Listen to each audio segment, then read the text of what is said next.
Hi, இன்றைக்கி நம்ம பார்க்க போகிறது இன்ஸ்டன்ட் தக்காளி சட்னி. ஒரு வாணலில் நல்ல ஆயில் ஊற்றி பூண்டு, தக்காளி, வெங்காயம், வரமிளகா எல்லாம் ஆட் பண்ணி நல்லா ஃப்ரை பண்ணிக்காங்க. ஃப்ரை பண்ணதுக்கப்புறம் இதில் கொத்தமல்லி, அதுக்குள்ளே ஸ்டெம்ஸ் இருந்தாலும் அதை ஆட் பண்ணி கொஞ்சம் கருவேப்பிலை போட்டுக்காங்க. போட்டதுக்கப்புறம் இன்னும் கொஞ்சம் ஃப்ரை பண்ணி நல்லா சாஃப்ட் ஆகிற வரைக்கும் ஃப்ரை பண்ணுங்கள்.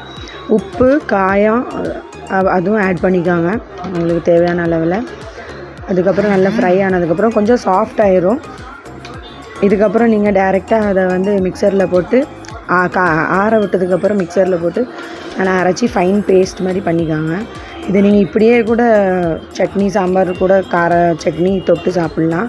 அப்படி இல்லைன்னா உங்களுக்கு தடக்கா கொடுக்கணும்னா தடக்கா பண்ணலாம். நார்மலாக கொடுக்குற மாதிரி கருவேப்பிலை